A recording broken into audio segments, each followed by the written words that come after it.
Charkop police station हद्दीमध्ये एक Freddy नावाच्या इसमावरती गोळीबार झालेला आहे। त्यामध्ये तो जखमी झालेला असून त्याला हॉस्पिटलमध्ये तो स्वतः चालवत गाडी गेलेला आहे, त्याच्यावर ट्रीटमेंट सुरू आहे।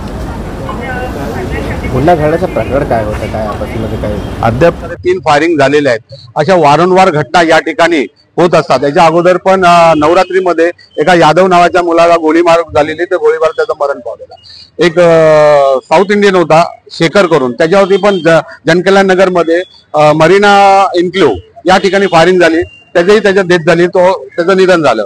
अच्छा, काही दिवसापूर्वीच बघत असतात एक चव्हाण आणि यादव 2 गटांमध्ये, उत्तर भारतीय गटांमध्ये भांडण झालं, तर यादव मेला। अशा प्रकारे वारंवार या ठिकाणी अशा प्रकारच्या घटना होत आहेत। पोलिसांना वारंवार आम्ही तक्रार केलेली आहे, बाबा या ठिकाणी बघा, काही उत्तर भारतीय कुठून लोक आलेले आहेत, त्यांच्या घरोघर प्रत्येक, मी तर बोलतो प्रत्येक 10 घरांमध्ये जर तपास केला तर एका घरामध्ये कट्टा मिळेल अशी परिस्थिती केलेली आहे। यांनी यूपी बिहारची परिस्थिती करून ठेवलेली या ठिकाणी, पण पोलीस त्यावरती दुर्लक्ष करत आहे।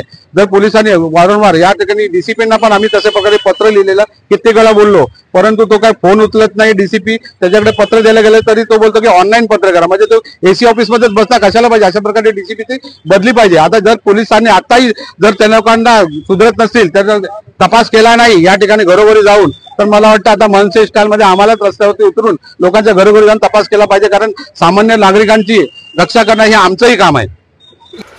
नवीन घडामोडी पाहण्यासाठी आजच आम्ही मुंबईकर 24 तासला लाईक करा, सबस्क्राईब करा आणि अपडेट रहा।